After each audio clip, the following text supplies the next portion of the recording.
Terrence Malick's upcoming film, The Thin Red Line. I made a decision, and if this didn't pan out, if this didn't go through, I was gonna have to hang it up. I didn't want to just drift along the rest of my life wondering if I was ever gonna work consistently as an actor.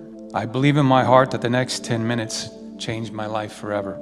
So I started to pray the rosary. It is 6:05 p.m. and I'm still in the middle of the fourth glorious mystery. My wife, Carrie, taught me how to pray it. So following orders, I borrowed her grandmother's rosary. It was a precious antique heirloom. And I started running them through my fingers and praying. I'm already 5 minutes late for this major meeting with the most sought-after director in Hollywood, and I've not finished the decade, so I decided to press on.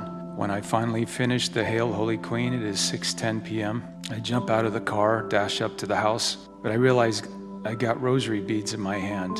I knew if I put them in my pocket, I would start fiddling around with them in front of the director. So I opened the car door and made a deliberate move to drop off this rosary. When I get a feeling right here in my heart that I should take this rosary with me, I decide to take this rosary with me and make my way to the front door. This little maid answers the bell, and on her neck is a miraculous medal.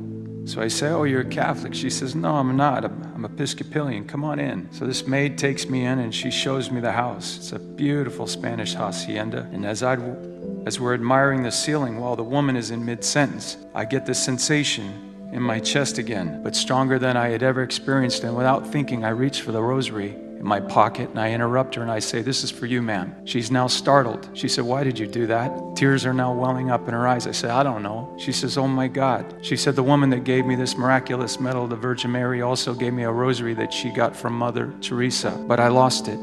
And I prayed this morning that God would send me another one. And then you walk in." This woman is now collapsing in tears. I'm shell-shocked.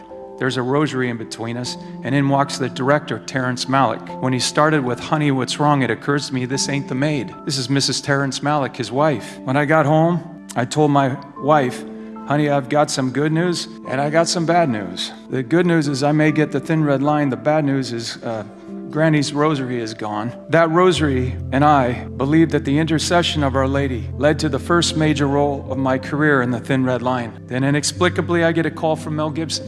Now, my agent didn't call, my manager didn't call, I didn't know Mel Gibson, I wasn't politicking for the role because nobody knew what was happening. Mel Gibson wants me to play Jesus Christ. He wants the guys with the initials of JC, who just happens to be 33 years of age, to play Jesus Christ. Is that a coincidence?